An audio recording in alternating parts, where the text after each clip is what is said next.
morning, fans of Compas on the Beat. Welcome to a very early edition of Compas on the Beat. You know we got you guys ready with everything going on with the 4 Compas show before noon. Look at that. The 4 Compas before noon. In this episode, we'll give you our takeaways from the Chargers-Rams preseason game that Fernando unfortunately had to be at. Plus, we get into the rookies that have been stealing the spotlight this preseason, and time permitted, we will do our burial of the week. And una más. Buenos dias, Gilberto. How are we doing today? I was going to say, Fernando, is the sun barely rising in that room that you call, I guess, a workstation? It's very dark in there. The light's barely coming through the curtains there. Yeah. Like the sun's barely rising in your room. Exactly. Huevitos con salchicha, the red, had our orange juice, ready to go. My brother, though, he thinks I wake up around this time, 11:30 Pacific, so maybe it is morning for both of us. Well, he just texted me. He goes, "Wow, Gilbert wet his hair to make it look like he's been up for a couple hours." So splash water on my face, wake up, I'm ready, because he assigned us this freaking early ass show here for Compas, so it's his fault.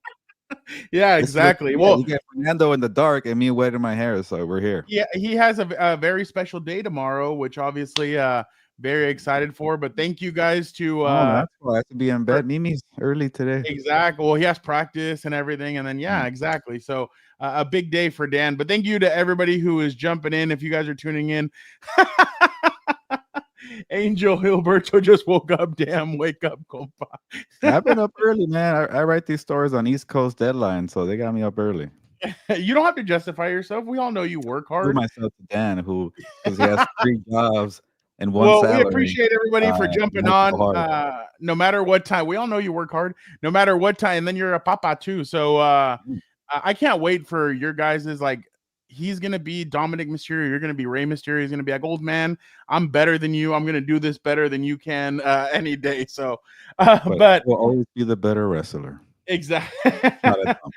But obviously, a lot going on in the world of sports.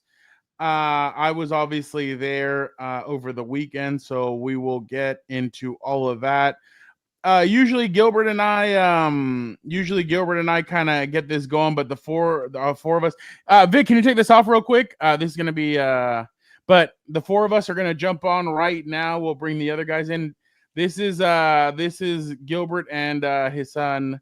I will not say names, but this is Gilbert and between the father and son. He Dom looked like genuinely surprised, like, oh crap, my dad's here. Who I hate. Yeah, exactly. So they were in Mexico City for AAA Mania, and Dom was about to win the AAA Mania World Heavyweight Championship. By the way, fans were really angry. They were booing El Hijo del Vikingo every time because they want Alberto Del Rio to be the champion. I thought Dom's gonna call AJ Styles the Hijo de su. But he said, I know. Yeah, he was talking about Hijo de Vikingo. Yeah. So Dom was about to pin him, and then AJ grabbed the referee before he could pin for the 3. He hit Dominic. Dominic still has an opportunity for the championship at World Collide in Las Vegas the night before Canelo versus Crawford. It'll be Dominic versus El Hijo del Vikingo. We'll see if he can get that championship. But all right, speaking of champions, let us bring in the workhorses of the Compas on the Beat, our other 2 teammates.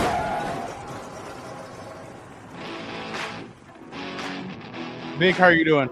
Doing good. Happy to be here. I did get to see probably the best match of the year, and it was on a AAA card instead of WWE, which kind of tells you where WWE is at right now. It was on YouTube. It was on YouTube? AAA? Yeah. My bad. The what was it called? The Triple Mania? Yeah, Triple Mania. I thought that whole card was awesome. I was watching all the highlights. I was like, why can't WWE do this? Well, if you notice, they're starting to bring over the AAA wrestlers too. Yeah. Like last night, Mr. Iguana debuted on Monday Night Raw. So I think they're getting excited about all this, and they're bringing more guys. So we'll see how that goes. All right, our next guy. No, you got to start with this crap.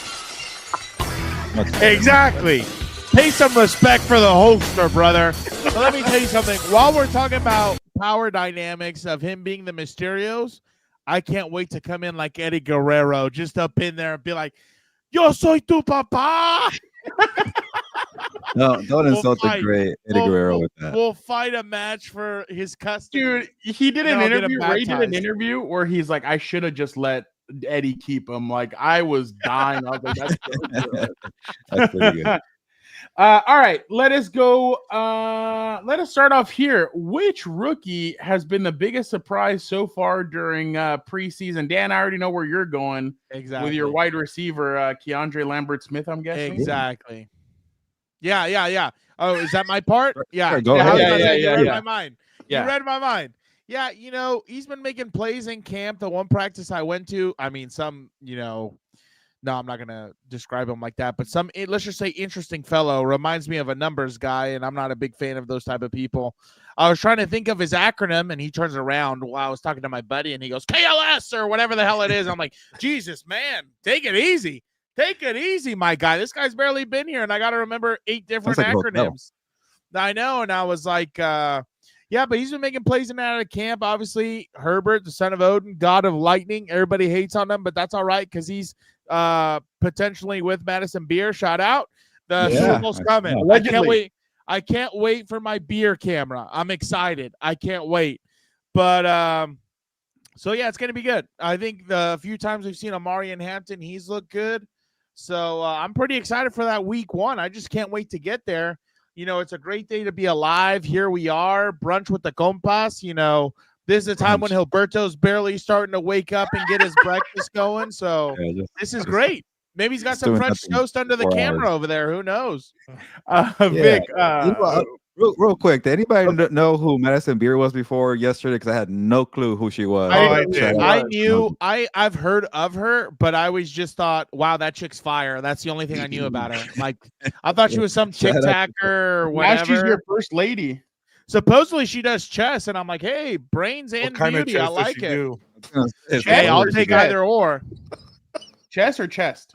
Yeah, I'm in either or club. That's what I'll tell you right there. Vic, why don't you give us a rookie that you've been impressed with? Trevion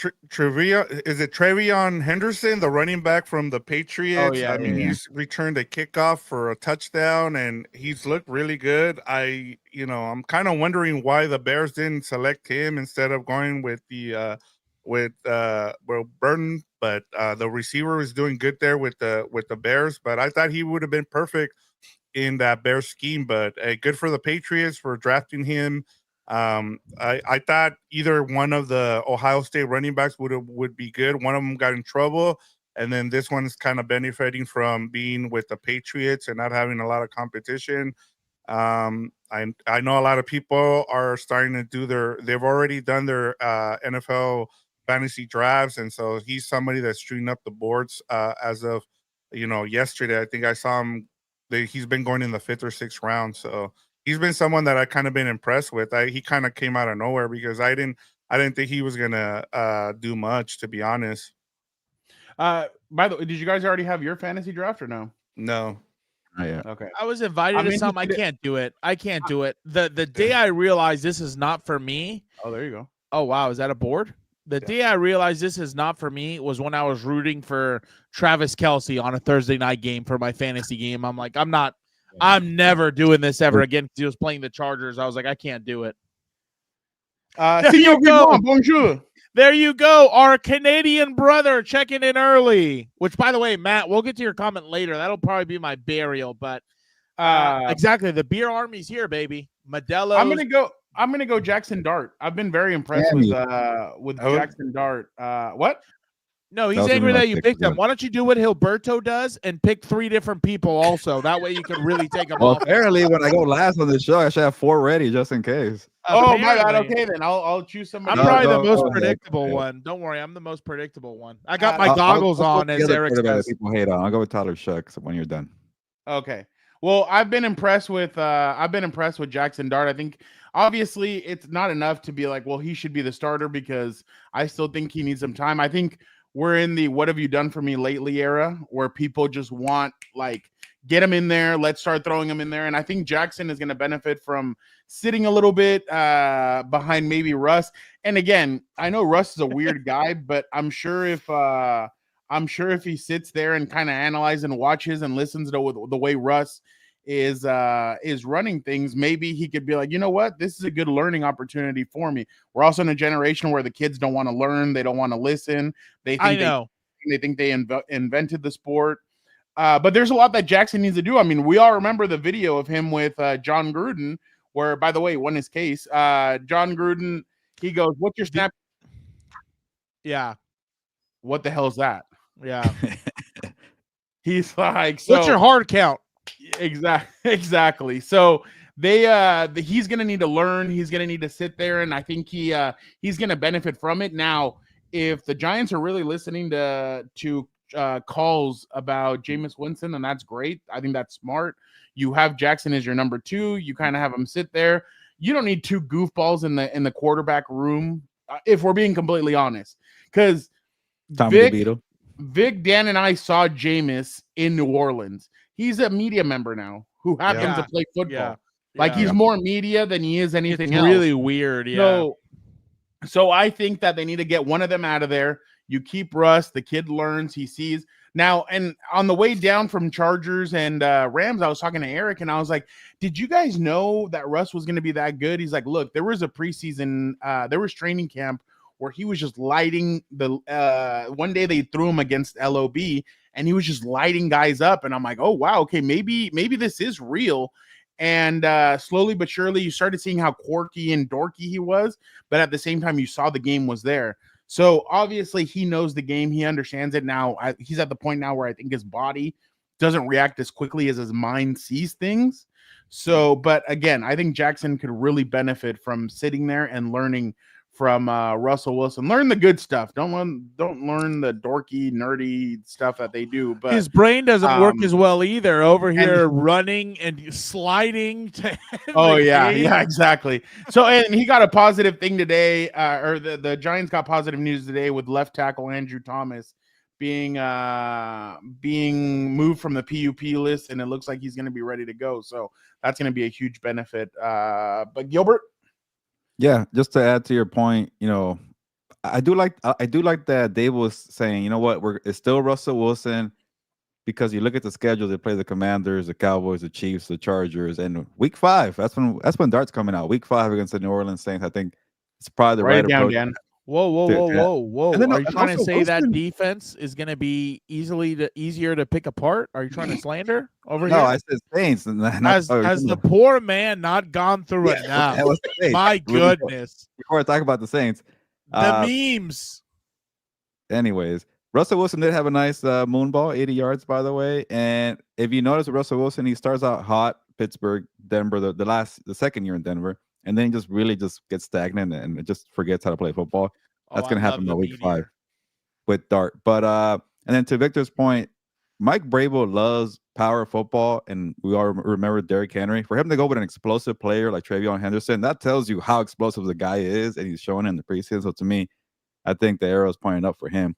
Now with Tyler Shough, I'm glad that I got him now, forcefully, because in a way it could be my berry of the week since we don't have much time today. I hate all the freaking preseason takes, and the analysis around Tyler Shough is the reason why. Yeah, he had a terrible trip and he fell, and the Jaguars got the sack on him. Doesn't mean he's going to be a bust. It doesn't mean that, oh no, the Saints screwed up with not getting Shedeur Sanders or Jalen Milroe or whatever, and they drafted this guy. And part of me feels bad. He's going to have that narrative always because they passed on these quarterbacks. So yeah, Shedeur Sanders is good and all, but he went in the 5th round for a reason. Maybe Dip could be better than Sanders. I don't know. The point is everything is too soon. And the way I want to focus on preseason analysis, because I do, have to make a living making overreactions every now and then. I want to focus on the flashes. And I think Tyler Shough had a nice ball where he threw to the tight end 28 yards where, it was still in traffic, but the ball placement was perfect. He just threw it where the guy could make a play. It was behind the defender's head, so he couldn't, turn to make an interception. Stuff like that matters. The small details to me. So he has a strong arm. He seems like he's a tough guy. He's gonna have probably a crappy year, take a bunch of hits. But why are we making Spencer Rattler a thing? He had a shot last year. He wasn't good at all, and then he hasn't ran away with the job either. So if I'm Kellen Moore, I spent the 2nd round pick on Tyler Shough. What are we doing here? Stop wasting time and go with him.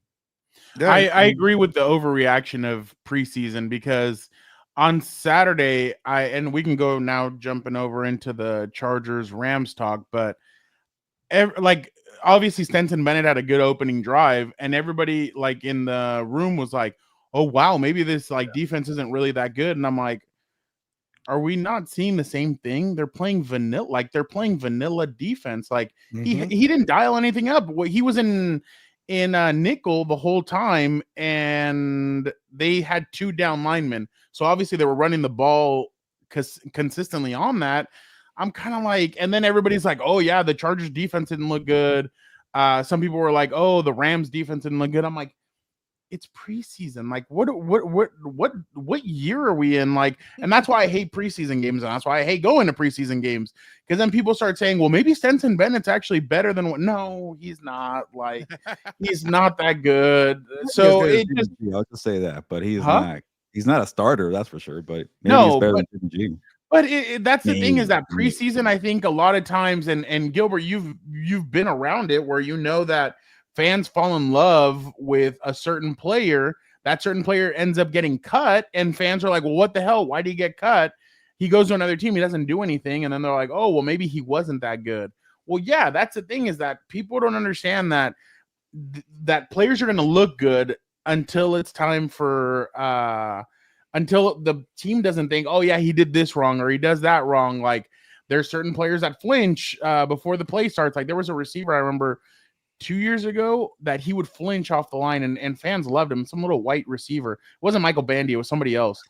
And he always flinched before the ball was snapped, or he kind of tipped off that he was getting the ball on the play because he would do something. And he got cut like a week before preseason was over. Everybody's like, well, why did he get cut? Well, he does stupid stuff like that. So it just, and I think what they need to do, we're going to 18 games. There's probably going to be a lockout because players are going to say, well, we deserve more money if we're doing more games. Oh, I want to talk about that, Fernando, when we get to the stuff. Yeah. No, it wasn't T yeah. Billy. Yeah. I want to talk about that though, the whole 18 game season, because I was listening to Albert Breer and Connor Orr the other day on their podcast, and when we get to the derailed Revis play the NFLPA stuff, I want to talk about that because there's something interesting that I want to get into that I it was a little nugget that Albert Breer brought up, and I hadn't really thought about, but I want to say that.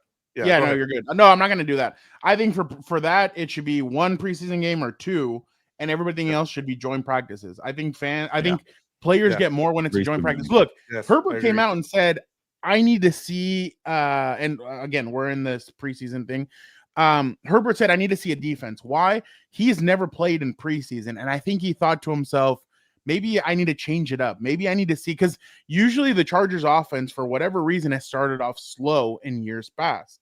Maybe it's, last year it was because of Herbert, it was Herbert's foot, the new offense, all his weapons, that old reliables were all gone. He had Lad McConkey and a bunch of other receivers. So again, to cut this rant short in a sense, I think Herbert said, I need to see a live defense, and that's why he decided to play. And I think that's the thing. If teams had more joint practices and less preseason games, the NFL doesn't make money off of it. So I get it. I get that's why they don't want it.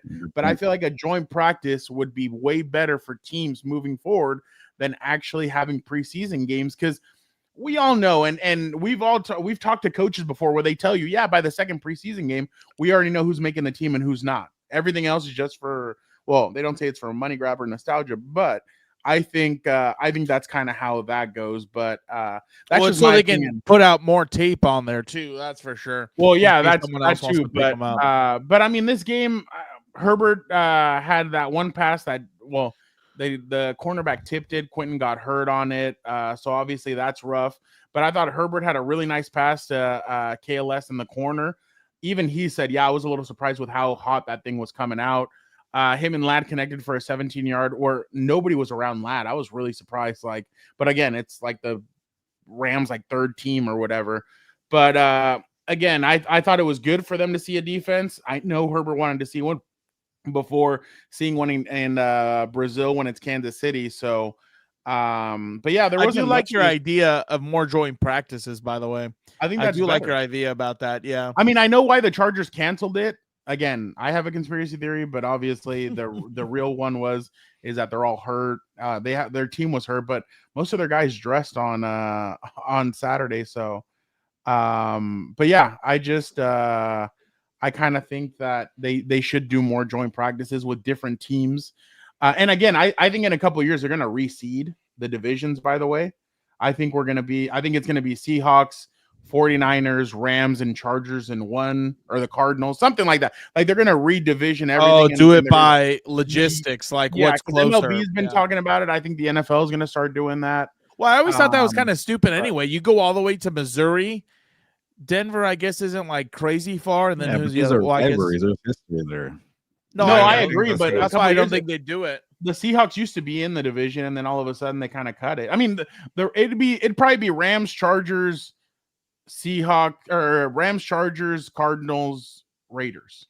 That'd probably be the four right. I think there. it's But fine right now. whatever. No, I agree, but I'm just saying. I think in a couple of years we could see something. I wouldn't doubt that the players would complain about how many miles and all this stuff. Like that's Who why I knows? think it's crazy that the Rams are traveling to Cleveland for a preseason game.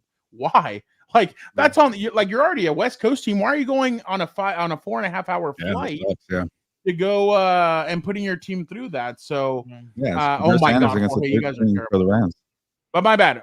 If Vic, if you have any thoughts on the game, No, that one I that kind of Cleveland felt bad. Nobody's Why? not telling me about 15. Yeah. He is like he's good. Yeah. 15. Yeah, Kanata Munfield. Yeah. Yeah, that I mean, in terms of the Rams, there's not a lot of tape you can really take away from here. Like I know we'll have House of Horns in a couple of days, and we'll talk tomorrow, and we'll talk about it. But in terms of the Rams, I think everybody's just waiting to see what happens with Matthew Stafford, and the fact that he practiced yesterday and now today, that's a big improvement. I mean, it was the first time we've seen him in training camp, so that's good. In terms of some of the players on the field, you can, outside of the backups, I know that a lot of people are talking about the backup linebacker that really stood out. I think his name is Dolak. But outside of that, there's not a big takeaway from these games. As you said, like I kind of felt bad for Fernando having to be there for 4+ hours, and I'm like, by the second quarter, I was done with this game. I'm like, I thought the game was going to be over at 6:30, but the Quentin Johnston injury delayed us for 30 minutes. And Yeah, before I move I have on, a take from that game that actually, I'm sorry, Vic. let me just do this because I want to make sure we get Gerardo's question on here. He's like, how worried? Because I don't know this, and I've been wanting to ask you guys, how worried should us Chargers fans be with Becton not practicing this past 3 weeks? I don't think they should be that worried. I think as soon as Rashawn Slater went down, everything kind of went code red. And I'll tell you one thing: I think the Chargers are going to be very, very active in the window cut down day and everything. I think they're going to go look for offensive linemen because behind their starting five, all the offensive linemen have kind of been terrible. But I think if he's not there against Kansas City, then obviously you're going to have to be worried. But as of right now, I just. You see him practice. He's working out on the side. He's doing things. So I wouldn't be super worried. But I mean, I guess anytime guys miss, that is worrisome. But him with his size and everything, I mean, he is going to need a little bit of a break. But Gilbert, go ahead with what you thought.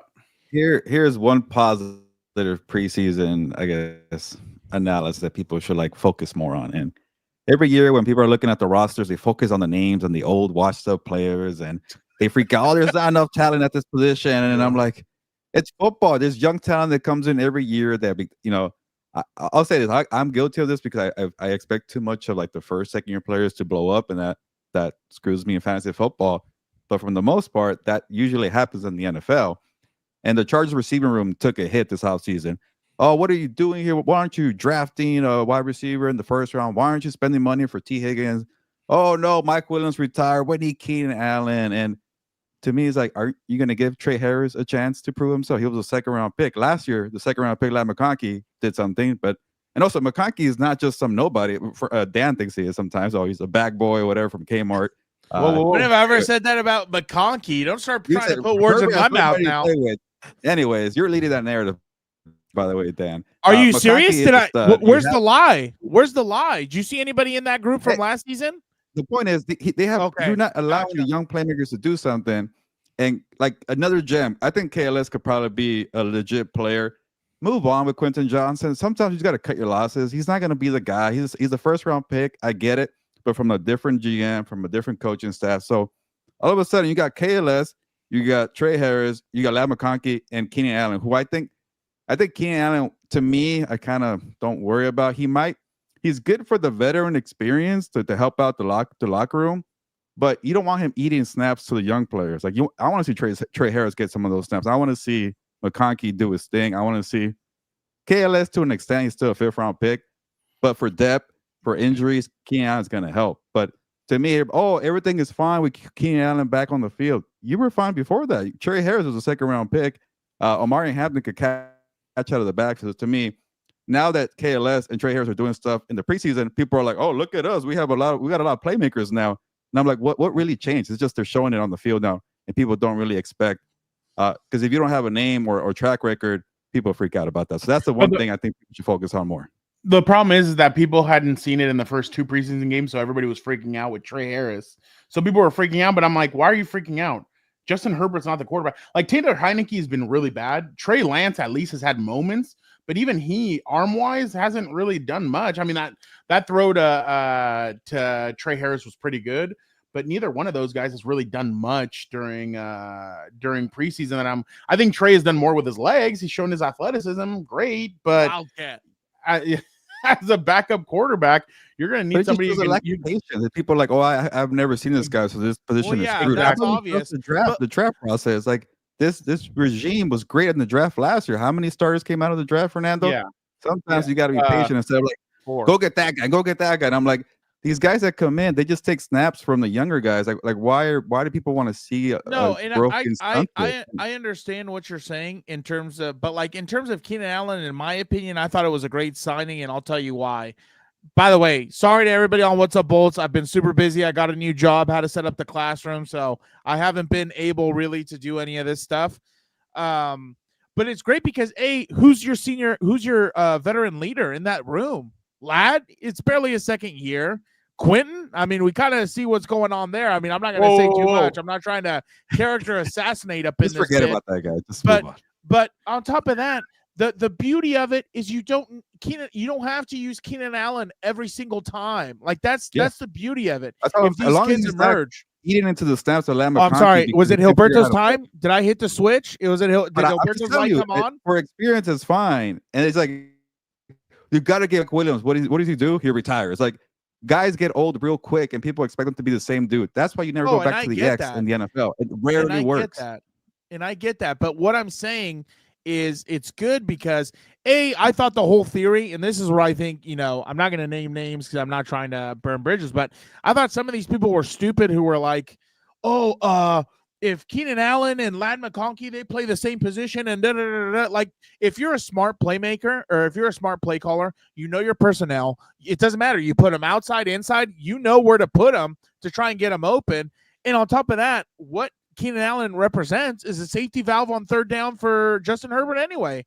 They have so much chemistry that it's like that's what he needed. Obviously, sometimes late in games or things like that, Keenan Allen's a veteran. He knows how to get open. He knows defenses. And again, though, you're focusing too much on the past. No one's focusing on the past. All I'm saying is he's a good option to have because okay, but that's what I'm saying. Like, you're putting it. There's no difference in my mind when you try and throw in rookies, no matter the position. It's a lot to ask of a 22-year-old to be a starting receiver in the NFL. I'm sorry. I don't care what people say. It is at any position a lot to ask of them because you go from college where it's a little bit, I'm not going to say watered down or gimmicky because they have to win now. But like the NFL, it's like you're getting promoted to pre-calculus or calculus AB or whatever else. Like you need that type of guy in there so the receivers can vibe with them. More importantly, so they can learn from them. And it adds a perfect depth piece because again, like I think this is the perfect situation now where if these guys are emerging, well, then in Quentin's not developing or doing what he needs to do, his reps are going to diminish, you would think.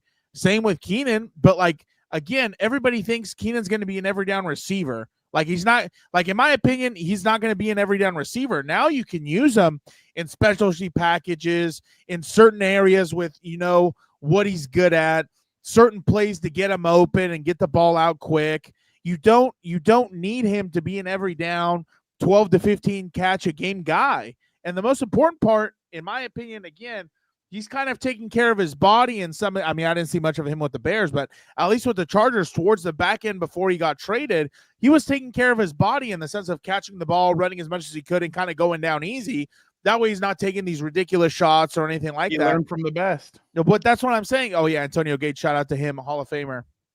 But that's what I'm saying. Like, I don't see it as a negative, whereas people were like, he plays the same position. He plays the same position. Don't make him the impact player that he was 2 years ago. He's not. I don't think that's what he's going to be, because really, realistically, the Chargers are going to want to run the football a majority of the time anyway. You expect Keenan Allen really to get in there and mix it between the tackles? You know what I mean? Like, summarizes the whole point is that people have narratives like, when they had Mike Williams, people thought, that's your ex receiver. No, it's going to be Trey Harris. Like, I'm sure this regime knows all along it's going to be Trey Harris, but just in case we need more depth, and just in case we need somebody experienced, here's Mike Williams. Mike was going to be a red zone. Mike was going to be a red zone, but Keenan Allen's going to be available just in case. That's just the way I see it. By the way, that's what I'm saying. I love how. Excuse me, sir. He's. I feel like I'm in a debate now. He called my name out. I get to respond. He hasn't said anything against you. It's no different. It's no different in my mind than them signing or having. Shut up. Them having Najee Harris. I mean, besides before he blew himself up, but like, that's a guy. He was there as a depth piece. Right? He was there as a depth piece, but I mean, we'll see. Yeah, exactly. No, and it's funny because Ladd last week was like, I don't get why everybody thinks I'm just a slot guy, and I pulled a D'Angelo Russell, and I'm like, exactly. Everybody knows why they think that you're a slot guy, but no, that was a good. That's a good. Or hey, he would never get me crossing my tongues and all that. I just have my glasses where I can't see, and my eyes and my mind are everywhere. All right. Let us go over to some storylines, obviously. Vic, can you take this? I got a storyline. I got a storyline. What? Hold on. Where is it? I got it. Hold on. I got it. No, I got it. Yes, I got it. Okay. This is why Shane Steichen was asked about why is Danny Dimes the starter over Anthony Richardson, and he basically cue the Hilberto snore. With Daniel, when his record isn't good, and the last time we saw him play football for the Giants, it wasn't good. Well, I think that he's proven that he's playing good football in the 2022 season. One season. That year, I think that was the highest completion rate in Giants franchise history that season. So he's proven to do it. I know he's had his ups and downs, but everyone's journey is different, and feel confident in his abilities. Okay, let us start off with Vic, because Vic almost got no time to talk in the last one. Vic, are you confident in Danny Dimes' abilities, or is this the Colts are going to be choosing top 5 in the draft?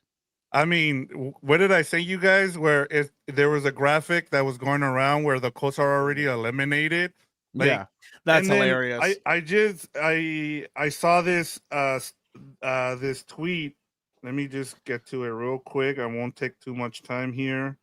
Here we go. Among 34 qualifying quarterbacks over the past 2 seasons, Daniel Jones ranks 34th in EPA per pass play out of 34. So he's been the worst quarterback the last 2 years. And this is who you're gonna, name a starter. And I understand Gilbert's been, he was big on Anthony Richardson, but big this time is a player your staff drafted, and you're going with a guy who was ranked 34th out of 34 quarterbacks the past 2 years. I'm sorry, it's just I don't understand this move at all. Like, part of the reason you brought him in was to give Anthony Richardson competition. At least give Anthony Richardson a chance here. You didn't even give him a chance, and now you're just naming like this isn't a rookie that you're going with in Anthony Richardson. This is a guy who's already been in the league a couple of years. It's not one of those things where you're gonna lose a locker room. And I've already. I'll give you guys a kind of something that we're gonna talk about for the carne asada. A coach that's gonna be on the hot seat for me. It's Steichen, and he's a great coach. He's a great offensive coordinator, but he's going down that path where you have a new ownership here too. They're not attached to him, so I wouldn't be surprised if Steichen is the one that ends up getting, the blame here instead of the GM who's been there forever. Like this is the GM should take most of the criticism here, but it's going to be on Steichen, which I feel bad about. If we're being honest, though, like Gilbert, I mean, you and I both know him. To me, Anthony Richardson isn't a Steichen. Like, it feels like that was a move that, if I'm being honest, I don't think Steichen would have made. Just because he doesn't seem. I think he came in. He wasn't the starter when he came into the season at Florida. It was somebody else. Then that guy got hurt. Then Anthony went in. It was trash. Yeah, he showed some flashes. And that's what everybody went off on. Same thing as the dude on the Trey Lance. Same thing as Trey Lance, where he showed flashes and people got really excited about what he could be, but they forgot that he didn't get that much experience. That's why the Mannings they are talking about 24 games. Play at least 24 games of college football so you can get so you can see what you have, you can play, you can see different defenses, all that. That's why they harp on that. And some GMs just completely decide, oh no, that was good enough. He's done really well. Let's draft him. So I agree with it. I think either way you were going to lose in this sense, to be honest, with it, whichever quarterback. But I did see a tweet from one of the guys that one guy from ESPN that said, what did he say? He said basically Richardson is younger than Shador, Will Howard, Dylan Gabriel, Shuck, Caleb, Bo Nix, and Penix. And the Colts just gave up. I don't think it's giving up. No. I just think maybe this is a Bryce Young kind of move, maybe where they make him sit on the bench, make him watch, make him see. And then Well, yeah, I think really the problem is twofold. I think that's probably how bad Richardson has been in camp. I'm sorry, I saw my window and I'm going to take it. No, I think that's how bad he's been in camp, where they're like, we can't start this guy. And on top of that, what people understand, Vic's very right. He's going to be on the hot seat, new ownership and everything else. So what is he thinking to himself? Well, here's a guy that, what's his name? Oh, wait, no, he wasn't with the Vikings. Where was Danny Jones? Where was Danny Dimes with last year? Yeah, he went to the Vikings. He got traded last year. It was the Vikings before he got cut. He got released, right? Oh, yeah. You know what? I confused him with Sam Darnold for a minute. But anyway, I completely forgot it was Sam Darnold who started. Yeah, that's right. But anyway, I think what he's trying to bank on is, you know what? Kevin O'Connell was able to do something with a vet who's been rejected and everything else. I need to win some games now, and I don't really have time to teach. And I think that's why he's like, well, Danny Dimes is going to be our guy. He's athletic. He can throw the ball. I mean, who knows how well he's going to play in his scheme, but I think that's what he's thinking more than anything. I think it's very true, and I mean, everybody brace for impact because I'm going to give Gilberto a compliment. It's very true what he says in the sense that sometimes these franchises need a reset to get off the mediocre train. And that's when you try and do quick fixes like this with vets, you just stay on the train. I mean, we've already seen it with the Steelers. We've already seen it with some of these teams where they get these vets, but it doesn't pan out the way they want. And then we're just still stuck at 9-8 or top or bottom, or I guess top 15 of the draft or whatever it is. So, I think really that's the problem. He knows he's coaching for his job, and he's trying to do it as quickly and efficiently as possible. Gilbert? You know what's the irony with that is like trying to avoid the mediocre train, but then when you're a coach on the hot seat, you think I need wins, so you go for the mediocre, safer option. But then you still get 8 or 9 wins, and you miss the playoffs, you're fired. So it's like, might as well just go with the guy with a little more upside. I'm not going to defend Anthony Richardson. I'm more with Vic on this one. They're both bad options. Richardson has not earned it. He hasn't worked hard. No. He got benched last year, and that didn't put a fire under his ass like it did Bryce Young. The helmet tag, I could keep going on and on. The bad reading of the blitz last week. There's too much garbage with Richardson, but like you spent the number 4 pick on the guy. You're going to go down with the ship regardless. Maybe like if you want a better job or another opportunity, Shane Steichen, if you're able to make Richardson decent, like honestly, maybe the daughters of Jim Irsay are saying, you know what, he actually looked decent last year. Maybe keep Steichen around. Maybe that's a better way than focusing on wins. And I know when you have a veteran locker room, and you're going to go with like, all right, do you care about us? Do you care about the wins? Do you care about your job? So it's a very tricky thing. So I don't want to, put a lot of criticism on Shane Steichen for what he's doing. But to me, like honestly, he could go a long way if he's able to make Richardson decent. He needs to play, but he hasn't earned it. So if you're a coach that says, you know what, if you haven't work your butt off, if you haven't put in the effort, you haven't put in the time, I don't care. I don't even care about my job. I'm putting the guy who's working harder. And if it has to be Daniel Jones, and it's Daniel Jones. But he's just kind of in a crappy situation, and we should point the blame more at Ballard. Why didn't you get a better option for Richardson, Chris Ballard? You've been there freaking 10 years, though. He's on a different. I'm not gonna name names, but he has a long leash, like another GM that we know of. At some point, that's it. So if they can't get to the playoffs, they're gonna be fired regardless. Yeah. No, I completely agree. And anything else, Vic? Last No, I mean what sucks here too, if you look at the roster, like they finally got rid of Gus Bradley and they brought in Lou Adarumo. So at least, I'm high on their defense. And then you have a rookie, I think it's either a rookie or a second year center. So like I understand why they're going with Danny Dimes, because you don't want to get Anthony Richardson killed when you have an interior offensive line that's young. And so I understand that in that situation. But man, when you look at the weapons they have all around, you brought in Tyler Warren, you got Downs, you have Pittman Jr. So you have a really good roster. This is where having if I'm the Colts, go trade for McKee from the Eagles, or maybe even a Tyson Bagent from the Bears. Like, go get yourselves at least somebody that's a lot better than these guys that you're going to put out there, because you actually have a roster that can win this year, and it just sucks that you're stuck in mediocrity with those quarterbacks. McKee getting a lot of love. I don't know. I don't see it, but okay. Who? McKee. Yeah, just McKee, the guy from the Eagles. Yeah. All right, dude who played pretty well at the end last year. Yeah. Let's move on to another guy that just another old head that is won a starting job. The Browns have and Kevin Stefanski. I think everybody saw this coming. Joe Flacco is the starting quarterback from the past. Gilbert, why don't you get us started? Your thoughts on Joe Flacco as the starting quarterback? Yeah, and this mediocre move, I'm okay with, because. And also, Stefanski's also fighting for his job too. And really, I think so. Like it's he's been there a good while. I think he wants to get fired.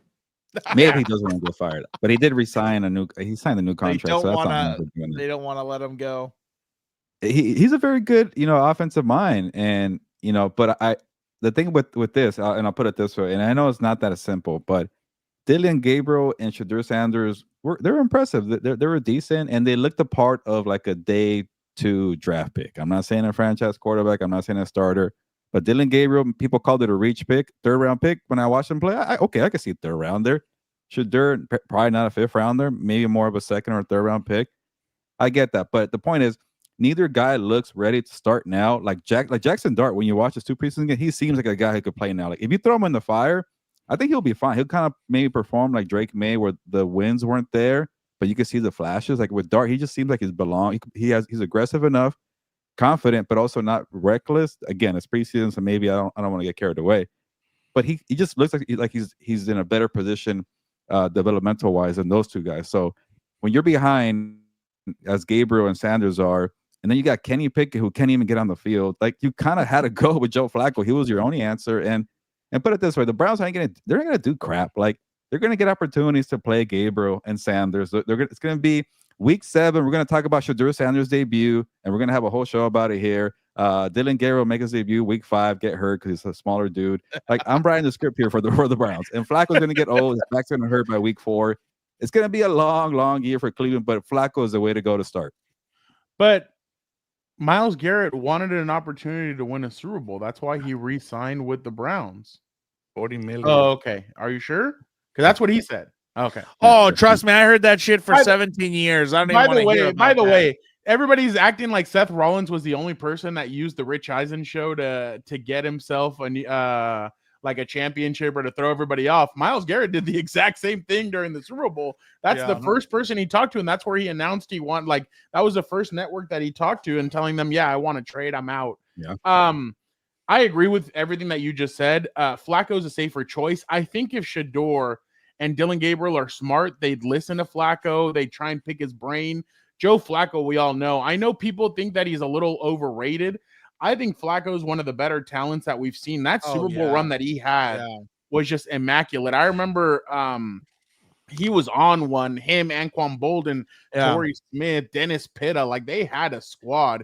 And Flacco, I think, he was like a non-superstar at quarterback, right? Like in the and then remember, he had like touchdowns, no picks. Exactly. Over and like 4 or 5 playoffs. He has a record for most playoff victories. Yeah. And then he eliminated Peyton Manning in the divisional, eliminated Tom Brady to go to the Super Bowl. So they definitely he definitely is one of the better quarterbacks that we've seen. Throws the ball hard. I'm surprised he's still out there, but I mean, I guess they think he can still ball. I agree with everything that Gilbert said on, I think Shador is going to get a start. I think at one point fans are going to start doing the Tebow thing. Shador. We want Shador. Let's get Shador. And Dylan's going to be, I was a second rounder. What are we doing? They're going to be, they're only going to have a competitor. They're only going to have one win, and they're still going to move it to like a primetime game because everybody's going to want to watch Shador, and they're going to move it. They're going to move it into a primetime game. It's going to rate against the Cowboys. That way they could get all the headlines. There you go. So, again, I think that Shador's shown some stuff. I think he's shown, like I told you guys after the preseason first one, where he thought I can outrun defensive linemen. They're fat guys, but those fat guys can move almost as good as you can. Like I'm sure people see Vita Vea and they're like, he's not athletic, and then they see him on the field and like, oh shit. Dylan Gabriel had some mistakes in his first game as well. Kenny Pickett, I feel like he's going to be the guy that's moved. But again, I just don't see the Browns wasting 4 roster spots on quarterbacks unless they really are just like, oh, you know what? Gonna happen. Really? Well, if they do, then that must mean that they really think, okay, yeah, this is. But I think their defense is going to be a lot better. I think Mason Graham is going to add a lot to that defensive line with Myles Garrett. I think their defensive line is going to be incredible. I think their defense is still going to be strong. They're just gonna, if they're gonna win games, it's going to be like 6-0 or stuff like that. Like I just don't see them lighting up the scoreboard. But again, weirder things have happened. I know Judkins is we're still waiting to hear on what's going to happen with him. Last I saw was that they're not going to sign him until they know the NFL says something. Yeah. Well, they just signed Isaiah Bond, the receiver. Meanwhile, they'll sign that guy would also trouble. Well, but he was like a first-round talent, right? Yeah. Yeah. So we'll see. And by the way, I saw his video from this morning. It just sounded so scripted. Like he just followed a script and you could tell he rehearsed what he had to say. But again, we'll see. I think that Flacco I think Flacco's the right move to go to right now. I think if you're really bad at one point, you just say, okay, let's just sell jersey. Like in the movie, like we've all seen Rookie of the Year, the Angels in the outfield. We all know they want to sell tickets. So what do? Yep. They put something in there to kind of get everybody going and get everybody excited. So the only problem is going to be if Shador comes in, lights it up, and they win the game, then it's going to be hard to go. You might have the Tebow effect, like you said. Exactly. Let's go, Dan. Any thoughts on the Joe Flacco just thing? real quick, I think this is the right move. Let him kind of sit and learn. I would say Stefanski isn't on the hot seat just because I don't think he's had much to work with from what I remember, and he's kind of kept them a little bit competitive and everything else. So I wouldn't put him on the hot seat, but I think this is the right move. The only thing is going to be you need to try and play to the Joe Flacco of today and not think of the Joe Flacco from 2013 and all that other stuff. Yeah. So you better have a run game, good protection, and hopefully these receivers can get open pretty quick. So I would love it's to the right see move Stefanski with Herbert at quarterback. I'd be interested to see what the OC kind of offensive schemes he could come up you with. want I that? mean, even that year with Baker had a great year before when they went to the playoffs and everything. He was really good, and they were scheming up some good stuff. Vic, any final thoughts on Joe Flacco? Kevin Stefanski, 2-time coach of the year. And Yeah, that no. coaching staff's really good. The thing is like I think part of the reason why they went with Joe Flacco, and I'll keep this short, is because you need a veteran. You don't want to lose Yeah. those guys, those Yeah. veteran guys. And you Yeah. look at that schedule, guys. It is Yeah, rough the to first- start. yeah, So that's yeah. why, like, I don't know. I know Gilbert wrote about Jaxson Dart taking over the Giants after or before Halloween. I could see the same thing with one of those kids, either Dylan Gabriel or Shadur Sanders. Kind of once you get through like the Halloween part of the schedule, I think you can see one of those two guys being inserted in there. We won't for obviously purposes of keeping this going, let's mix in two stories together. One is I think Adam Schefter said on his podcast that, well, actually, we'll mix three stories in together. That Micah Parsons and the Cowboys are headed for a divorce, whether it be this year or next year. He doesn't think that contract's going to get done from everything he's hearing. Trey Hendrickson, it sounds like they have the money ready to go. It's just the guarantees that he's looking for. So they have begun shopping him. I think the Panthers. I think it was the Panthers, the Patriots, and I can't remember what other team have shown interest. Oh, the Colts have shown interest in him. And then the third one is the Commanders. It came out that the Commanders are not going to pay Terry McLaurin the money that he is looking for. So, guys, which one of those three do you think is the most important to bring back? Which team needs to just bite the bullet, morderse un huevo, as they say, and give in to, because their team needs that player in there. Vic, why don't you start us off? I'll say it's Trey Henderson, and I was listening to Albert Breer talking about this, and he said that I think part of it is that they don't want to break precedent, because they did it with Joe Burrow and they did it with Jamar Chase. They really didn't do it with T. Higgins. In a sense, it was more of T. Higgins took the hometown discount because he grew up a Bengals fan. And so they don't want to do it with Trey Hendrickson. And like you said, it's more of the guarantee money he wants. You know, he's put in, like, you know, he took a team-friendly deal because it happened after COVID when he was leaving, when he was a free agent after being with the Saints. And then he played with them in terms of what they wanted to do with his contract. And he eventually thought that they would reward him. They didn't, and unfortunately, here we are. And at this point, if I'm Trey Hendrickson, like, he went and they try to get him a new contract with other teams. They tested it out. There wasn't much of a market for him. So if I'm him, you're just gonna have to bite the bullet and be with the Bengals. And if you saw that game yesterday, they really need him, because they're not going anywhere without Trey Hendrickson. This one I'm really interested. Gilbert, which one of those three do you think is the one that needs to be there? Yeah. Oh, Trey won't be my pick, but it like people say, oh, the only thing that's holding it up is the guaranteed money. That's like the most important thing. It's like the other stuff is like fake numbers to like look good for the agent and the player and the team. Like what are we doing here? So that tells me they're probably really far apart. And that's why I can't pick the Bengals in the playoffs. And a lot of people they all want to put the Bengals in the playoffs. No, their defense is going to suck. Their offensive line looked terrible too. Yeah, that too. Yeah. Red alarm there. They're the most overrated team for the last 2 years. But anyways, I think to me it's Scary Terry. Like he is by far their best wide receiver on the Commanders. It's not going to be Deebo Samuel, who like I don't know. I've seen the jokes about his physical appearance. He looks a little more huskier. Stocky. He's a T-bone away from playing tight end. I don't know. But regardless, he's going to be a gadget guy. He's going to be the Joker player.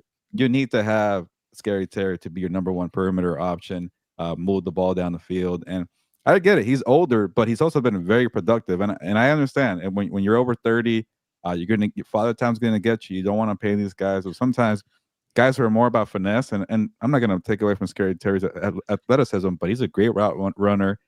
Great hands, knows how to find the ball. So small things like that, they extend your career. Just pay the guy. Like, you're finally building something good here in Washington. So honestly, I would like to say Micah Parsons, but like I want to see him go. Like just leave that freaking place and go somewhere else. But Scary Terry, keep him in Washington. You went all in this offseason. What are you doing now? Senor Vive Moi. We will get to your question after Dan and I go, but we appreciate questions. If you guys have any other questions, obviously we are down to try and answer them to the best of our abilities for you guys. I will go next, and then I'll let Dan go first. Go, Dan. Is it Hendrickson? So which one Micah needs to keep him the most? Yeah, which of those teams need to? I'll be quick with it because Vic kind of hit everything. But Trey Hendrickson, 100%, dude. Like you can't. Like, what are we even? What is it? No, it's about the Rams. You're good. Just confused me. All I see is something pop up. I don't have my seeing glasses on. But Trey Hendrickson, 100%, dude. Like again, I said they probably made the worst roster move of the offseason by paying T. Higgins.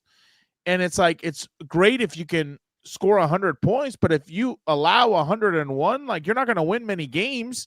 And on top of that, Zach Taylor might be on the hot seat pretty soon if they miss another playoff run. So 100%, I think Trey Hendrickson, respect. What does that mean? No one cares about John Cena. He's the Rock's bitch, and we'll never know why. It doesn't matter. But 100%,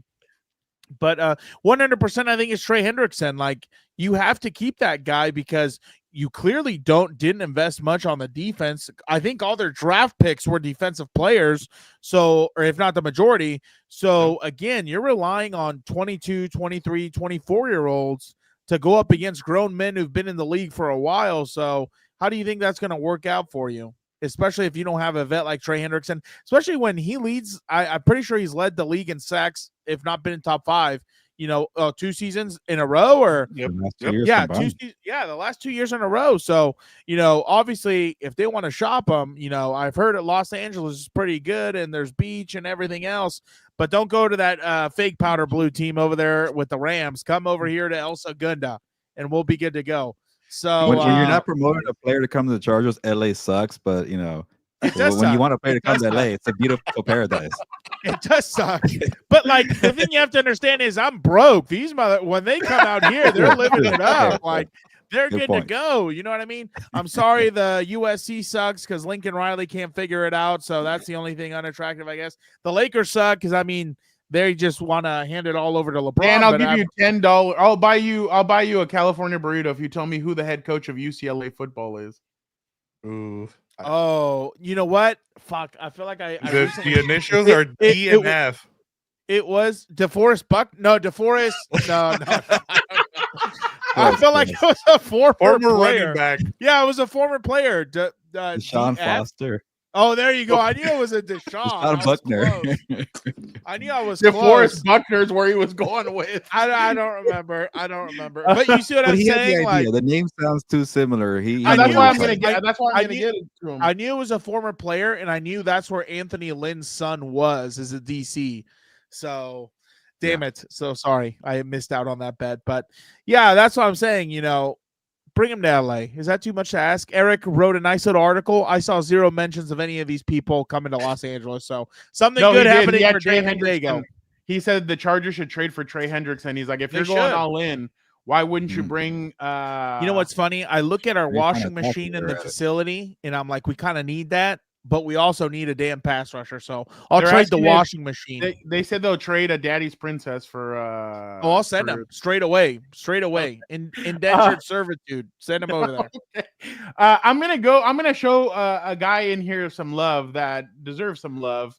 Micah. I think Micah is. I think without Micah, that defense is gonna be really bad.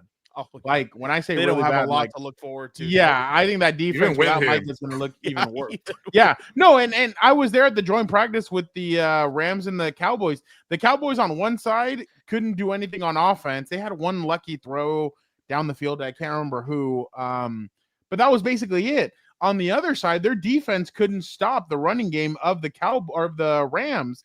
And that was Jimmy. Like Jimmy G was the one like wheeling and dealing. I mean, I get it. When you have Devontae Adams, I mean, anything can happen in Puka Nacua. But by the way, that relationship is interesting. It seems like everybody's now more excited about Batman than they are about Robin, and I want to see how Robin's gonna take it. Because Is Robin the one with a bunch of children, or no, or is it only one? No, Batman is Devontae, and Oh yeah, Luca's yeah. Robin. No, but I no, feel no. like What was Be the his other- thing? What be was the other his way thing? He had a crazy ex or something. No. Robin? Yeah, no. Buka. He had. Oh yeah, I yeah, saw yeah. something about Allegedly. a crazy ex. or- Allegedly. Yeah. Allegedly. Well, yeah, she's not You know the locked up full in Arkham story. Asylum. Who knows? Allegedly. But I think Micah Gilbert is going to be the guy that breaks the streak. I think everybody's kind of relaxed. They're like, Jerry will handle it. He'll do it, this, that. I don't think Micah is going to be one of those guys that relaxes and just does whatever Jerry does. They've been at times, Micah, I remember that day that we were there, or that I was there, he said, oh yeah, I didn't even know Micah was here. I have there's over 200 players here. I can't be focused on one. And Jerry and Micah were literally like in one friend group, and the other one was in the other friend group. So you know what my wonder is about the Dallas Cowboy franchise? I wonder if it's going to get worse when Jerry goes. That's my real. I wonder what Steven's going to be able to do. No, they're gonna cryo freeze his brain, and he's gonna run the team from the grave. Yeah, he's still gonna make decisions. Yeah, exactly. Did you guys see that clip from his new Netflix documentary where the one with Jerry talking to Kevin Dema from the Rams? Oh, I have it. Vic, can you take this off real quick? I got you. Watch this. Maybe Wow, he's look at acting that. again. I didn't even Is know he you had it. acting? Gilbert, Exactly. I got you. He's going to do his acting. Said it best in the press conference. He goes, I'm tired of winning the season. He goes, I want to win at the end of the season in the playoff. And I don't have the balls to put it all out there the way y'all did on that quarterback.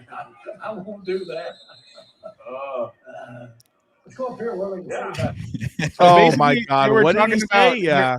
They're talking about the Matthew Stafford trade. He said, I saw that you guys had the balls to go out and do that.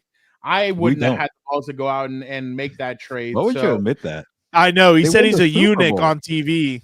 it sounds really bad. Like Even Dema was like, "What did you just say? Was that an I insult know. or like I I'm know. confused?"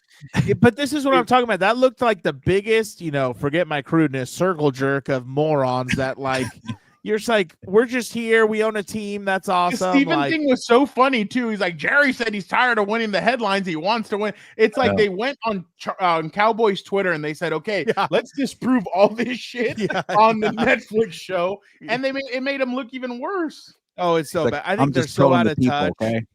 Exactly. They're so out of touch. Like, this is almost reminds me, and Vic will be able to speak about this more, like how Al Davis was towards the end. Yep.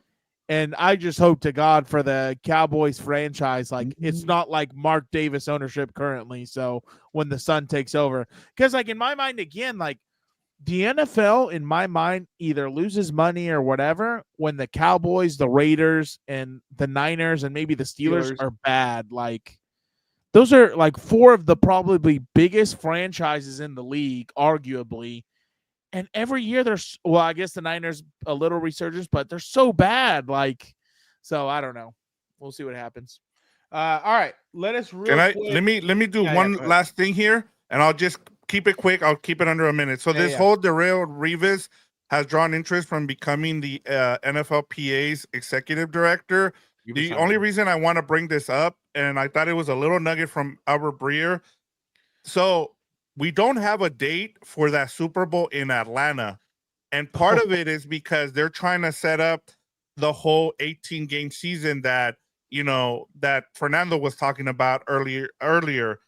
Now, part of the problem is with the whole thing going on right now with the NFLPA right now, there's like, they need to hurry up, and at least from the NFL's point of view, they want them to hurry up and pick an executive director because they want to go and be able to negotiate the whole 18-game season thing. Yeah. And so part of the reason why there is and the folks in Atlanta are pissed because they're waiting to hear from the NFL because the NFL told them, hey, block all of February because we don't, they're expecting to have an 18-game season by the time we get there. And so this whole holdup with the NFLPA is huge. So I just wanted to bring that up because I thought that was a huge nugget because I went and I looked. there is no date. Like we have a date for LA, I think, and we have a date for the Bay Area Super Bowl, but we don't have a date for the Atlanta Super Bowl. So I thought, we'll I guess we'll find out. Actually, no, we don't have a date for the LA Super Bowl either. And don't worry, Thought for the LA Atlanta, one I was found on- a cool. Oh, on- don't worry, I was speaking first, but thank you. For Atlanta, I answer the have a question. cool Airbnb, so don't worry. I found a cool Airbnb. You're ready. down there. I'm It'll ready. be in March at this rate, apparently, if we're going with week 18 games. But I thought LA was Valentine's Day, February 14th. Yeah, I think you're could be right. wrong. I think you're right. So we do have an LA. Sorry. So so the Atlanta one is the one that has to have Georgia.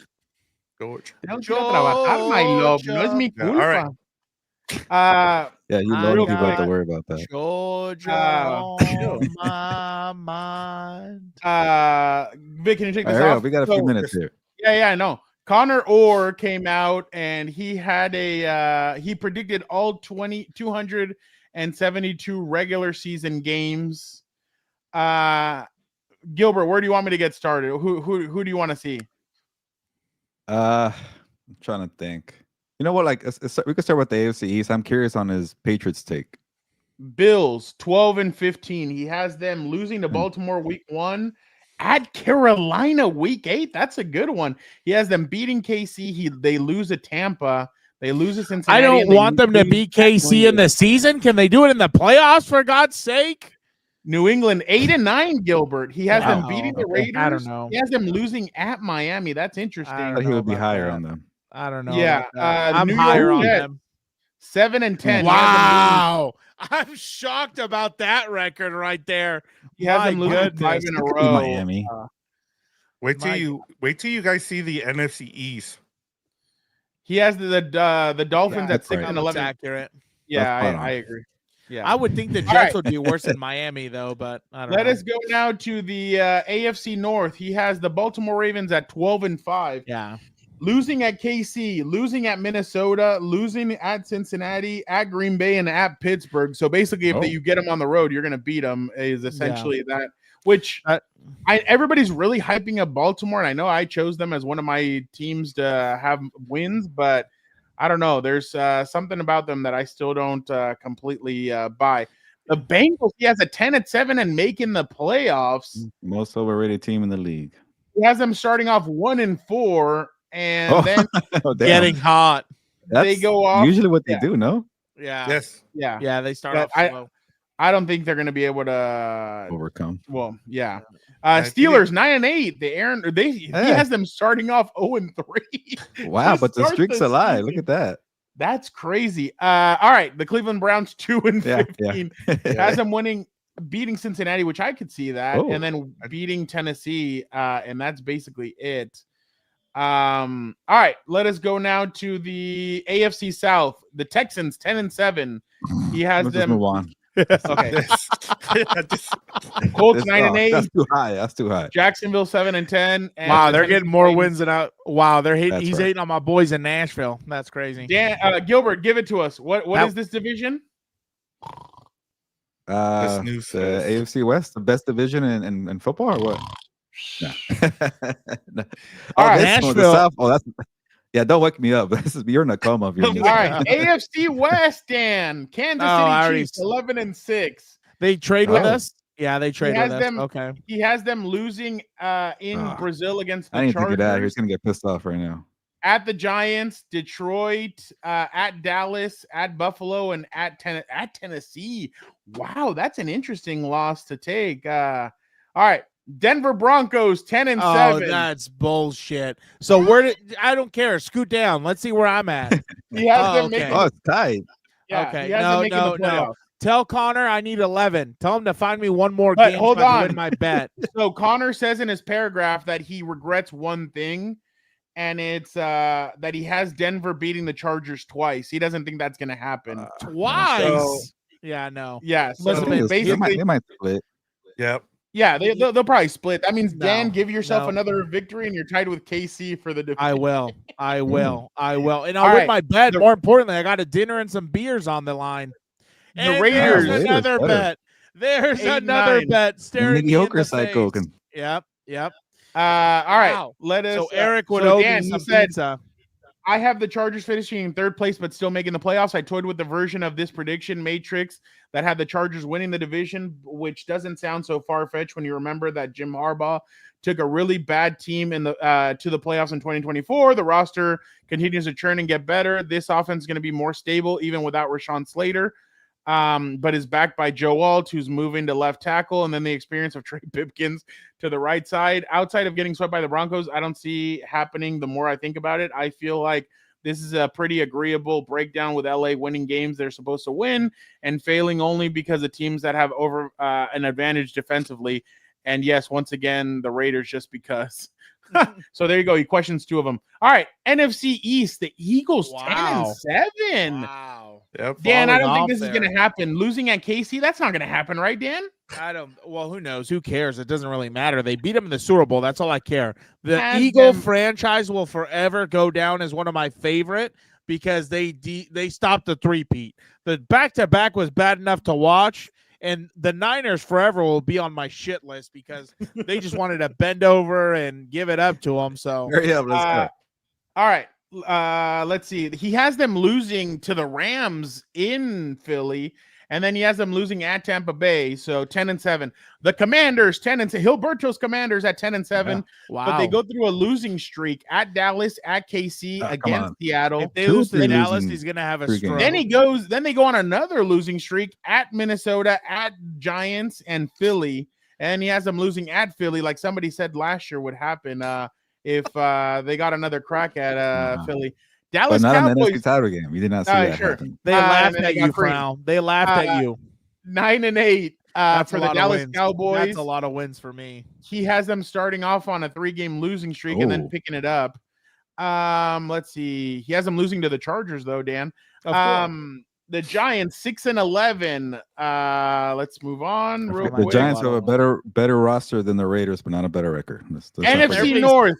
Not a lot of wins. 10-7 for the Not Lions. a lot of wins this season, apparently. At Green Bay, Chicago, and at Baltimore. They're not a going to lose 3-game to losing streak. Chicago. And they get hot and win 10 out of the last 14. So that's a good little measuring stick for them. All right, Minnesota Vikings 10-7 Oh, wow. with JJ McCarthy. He has Dan's Chargers losing to the Vikings week 8.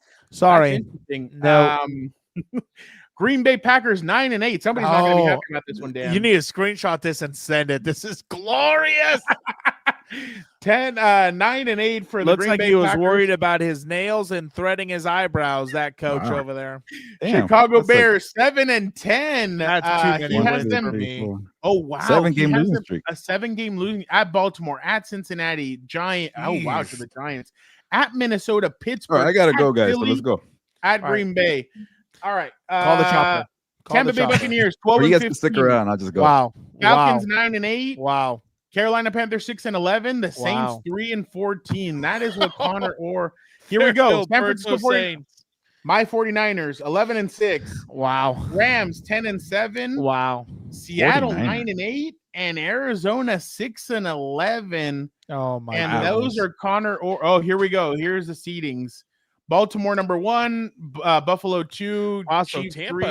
Tampa really Dan, coming that out, means huh? you would play at Buffalo. To I'm not start He only the has playoffs. he only has worried. one team that didn't make the playoffs from the Yeah. year before making I it. don't like I'm- that. Yeah, I'm kind of on that right now, to be honest. No, I there's don't he has have- two, Bengals and 49ers. Yeah. But still. Bengals and very little. 49ers too. Does he go in depth? No. Look at that. That Connor Orr. That's my guy. I like that guy. Gilbert, we need to get Connor Orr back on the show before the Yeah. season starts. He's To calling the He won't like chopper. my NFC West standings though when my predictions. he didn't like it. No, he won't when I tell Oh, him mine. okay. But yeah. All right, Gilbert. Well, we'll let you go. We'll finish up the show really quick. with Can some I fun just stuff. add one thing? And I want to Yeah. give a shout out to Gilbert. Go check out his work. I was listening to that podcast with Albert Breer and Connor Orr, and he brought up Gilbert Manzano, and he was saying that Which one? that Albert Breer that or Connor get- Orr? yeah, that they're getting the predictions going. They were Yeah. setting that up, and that you guys gave him shit because he picked the Joe Burrow to win the MVP for a third straight year. So shout out to you, Gilbert, for giving. Oh, him- yeah. He's in Yeah. a rush, but he'll stick around to get a shout out. So there you go. Yeah. Okay. All right. All right, fellas, you guys gonna stick around then? Yeah, No. we'll stick around. Now he has to run off. Now he has to run off. This is in now your the living Dan room. and Dago show. Have fun in your living room. It looks great. This is now the Dan and Dago show. Yeah, right. Get me off the big screen. I got you. Hold on. What hold else on, do let we me- have? There we Oh. go. No, They're did at, I mess this up? There we go. No, we're good. I don't know. They're just the Foursquare. Hold on. Oh, hold the on. Foursquare. Yeah. Just There we go. because we got to get rolling over here. Yeah, I no. got- Just last few things. Just wanted to throw some funny stuff. Vic, can you take this off? Sorry, Of and course. I just did got that. you.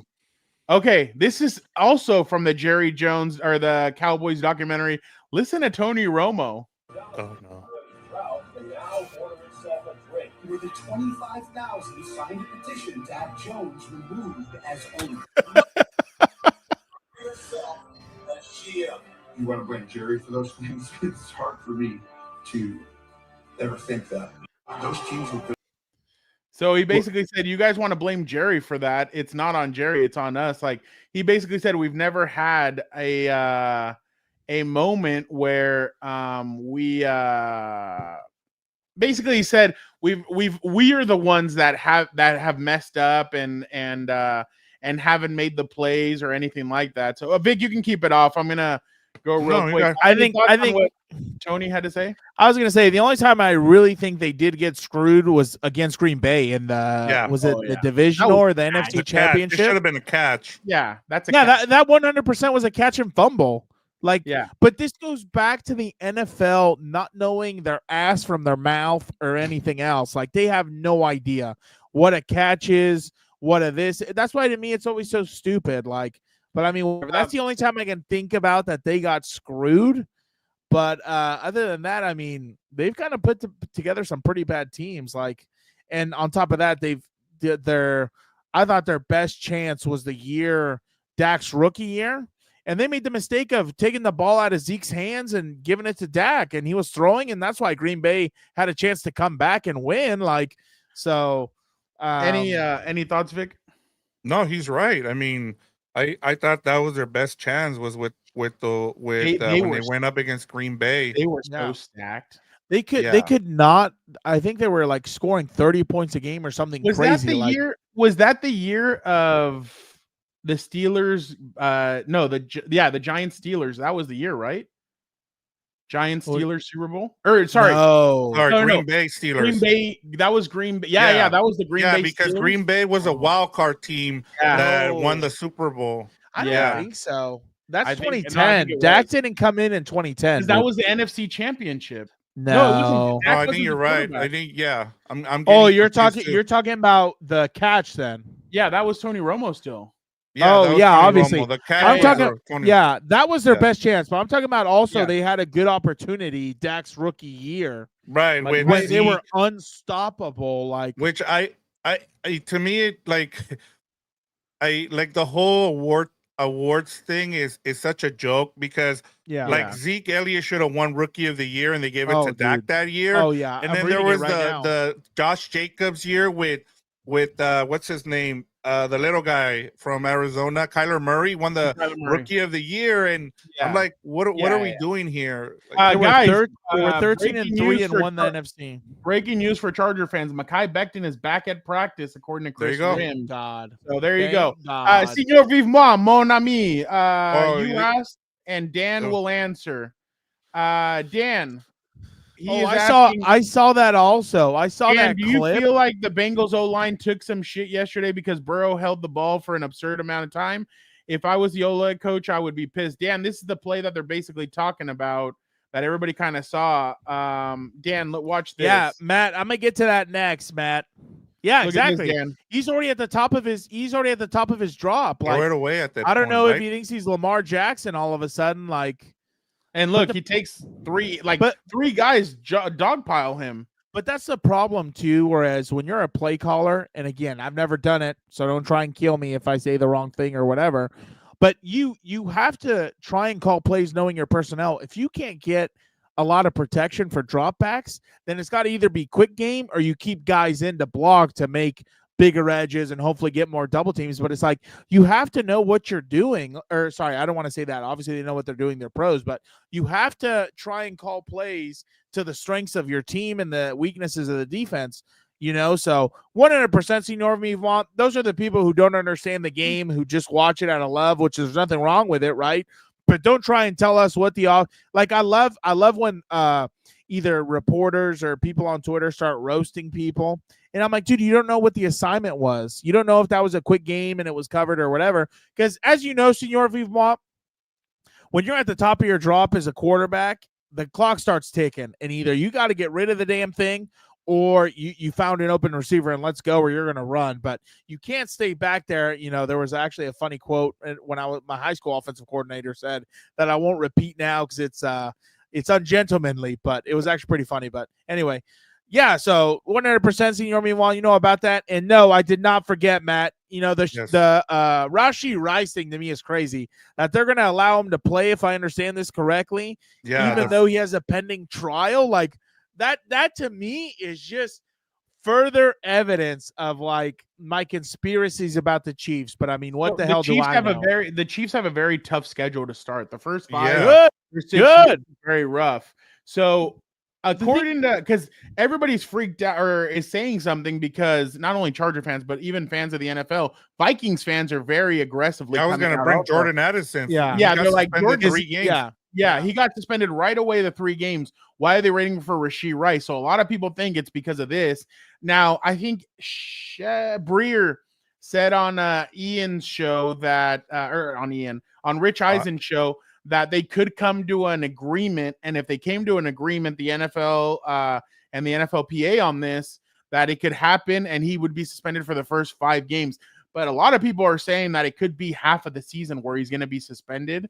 So, but that they're trying to see what it's going to be. They're saying 8 to 10 games, but they're trying to bring it down. I think he should be suspended for the beginning of the season. Like everybody usually gets suspended. If you're pending investigation and trial, what are we even talking about? Yeah. Like clearly that's a pretty serious, and there's video evidence of him and his buddies getting out of the car and walking away. They all left. Yeah. So my question is, are you saying that his people, like Rashee Rice people, are appealing this, and then that, like, whatever they're trying to give him, and so that's why it's kind of being what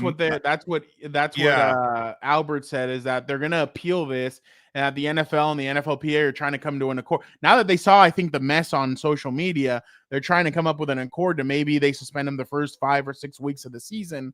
But according to what I read, it's gonna be like 8 to 12 games is what they're thinking about suspending him, because that's a pretty aggressive video. And the mom and the kid were in the hospital. They still haven't said yet if they're going to sue Rashee Rice or not yet.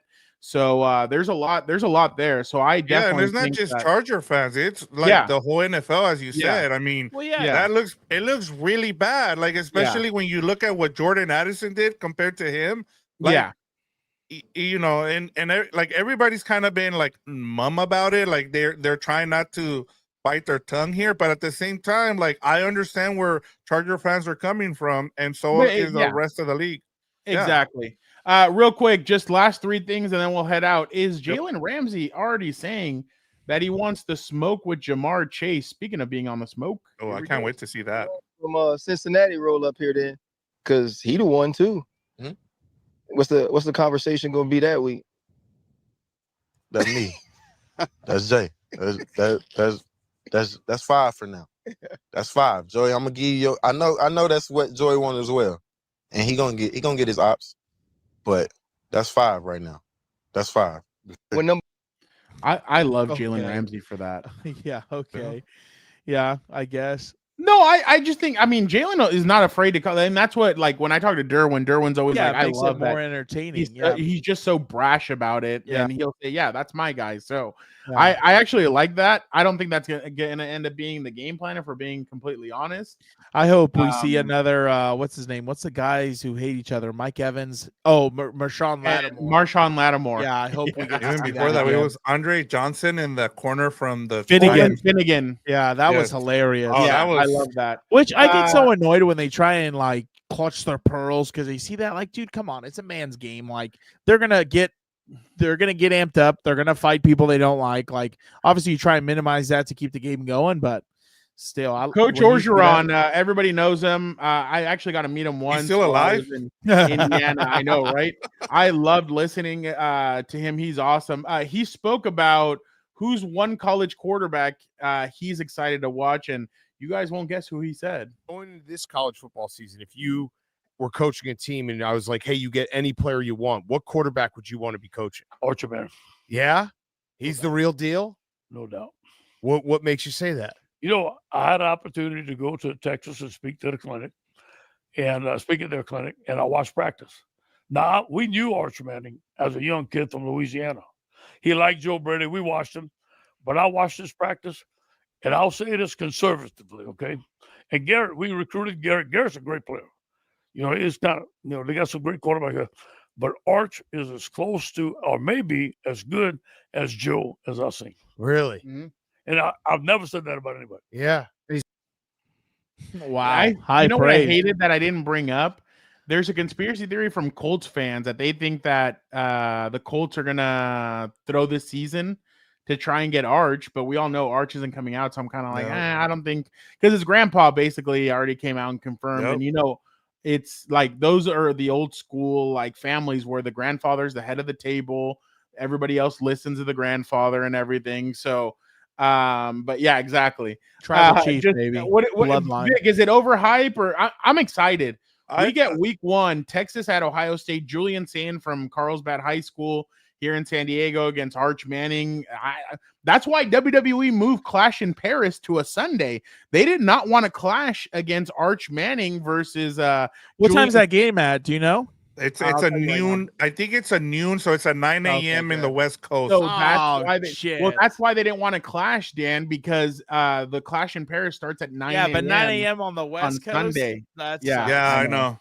I'm with you, Dan. I wish it was a prime time game, and I don't understand why they didn't put it. But like I'm excited for college football. I usually don't watch just because, you know, like especially the last 3 years we've been kind of focused on this channel. But I mean, I think now with as we get more into the NFL, you know, we'll be able to watch a little bit more on Saturday. So I'm excited for this, and I want to see where he ends up, because also you kind of want to look at the quarterback crop. There's a lot of dudes out there. There's a kid from South Carolina that everybody keeps saying that is going to be the best quarterback that's going to come out.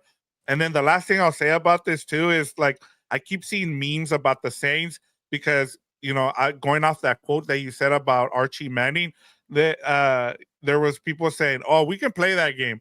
We'll suck for 2 years, but we're getting one of the Mannings. It doesn't matter. Like, he's coming home." So I thought that was funny. They're like, "We'll wait 2 years for him. It doesn't matter. We can play that game." So I thought that was funny. If Jerry Jones trades Micah Parsons next offseason, I think it'll be for a pick, for one or multiple first round picks, so that he could trade those and move up to number 1 and get Arch Manning in a Cowboys helmet with CeeDee Lamb still signed up. Maybe George Pickens also signed up. He'd come into a great situation. Now, who the head coach would be, who knows? But I could see Jerry Jones totally, before he obviously kicks the bucket. Let me ask you guys this. This is just me kind of, you know, galaxy brain here. But if it becomes so like the hype gets so big for Arch Manning to the point where, like, you have the teams, you know, kind of trying to lose, do you see that they finally institute a lottery system because they don't want have the league, you know, tanking for Arch Manning? I just don't think they want it, because they're like, well, people already think that we fix it for the Chiefs and we do all this other stuff. Why add more? And because everybody thinks that the draft with Patrick Ewing was rigged. There's 2 other the one this year with Lakers with or Flag and everything. So there's a lot of people that think that. So I don't think they would do it, but I do think that they're gonna try and do something so that where teams are competitive, So I do agree with that. But real quick, Dan, are you excited for Arch Manning? Are you going to be watching him this year? 100%. 100%. I can't wait. Go. Last thing, Dan, I know you've been wanting this. We have a mic'd up from North Carolina. Oh God. Let's see if I forgot about this. Eyes up. Plant off the inside of your outside foot. You see that guy there? Don't worry about the linebackers. If they don't tell you anything, don't worry. You take care of yourself. You handle the C gap. And when you're down in here, okay, and he can come down and smash you and go up to the next level. All right, let's go. Inside out now. Right? We got to get the inside guy. We got to get the inside guy. Punch him. Bob. Punt! Punt! Punt! Great job. That's it. Great job. 1st and 20. Signal on the out. Great. Yes, sir. 2nd and 9.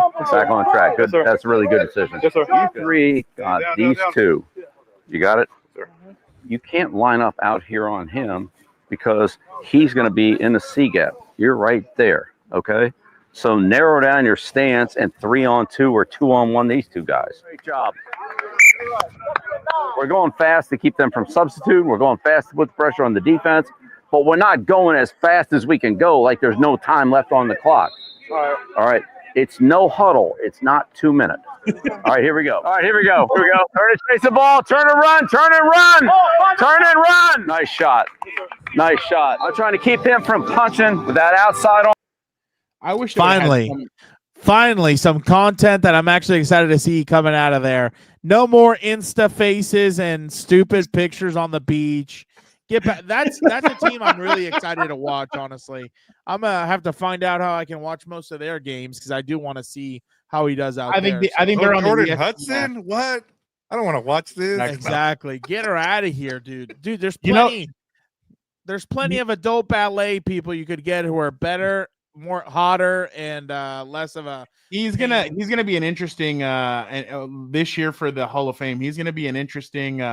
I think he's gonna go in right away, but I'm sure in that Hall of Fame room there's gonna be conversations about that girlfriend, the this, the that. Oh no, you can't. I agree.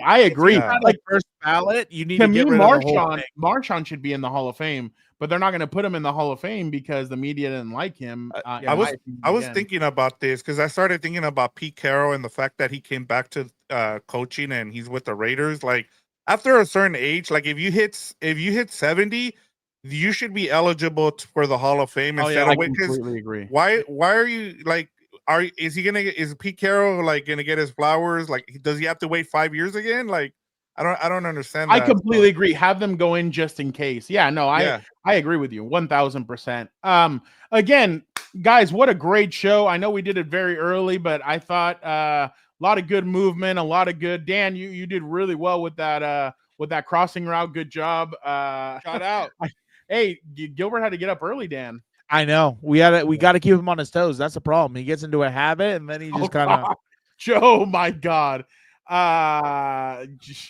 He just Joe is on one.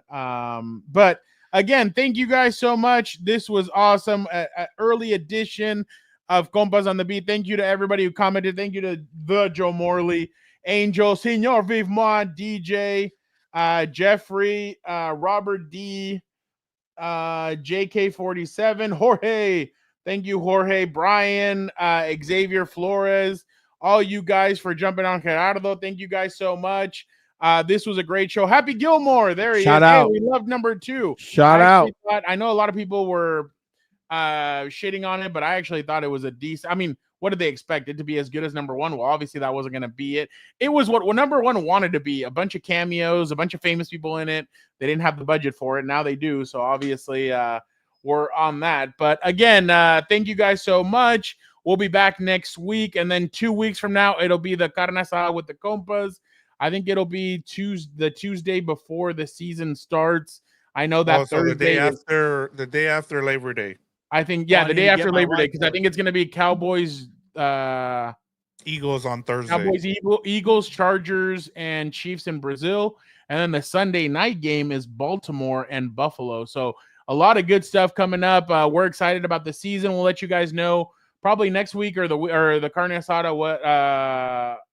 The Carne Asada, I think, what our schedule is going to be like. But again, thank you guys so much. You guys are the best, for Gilbert, for Dan, and for Vic.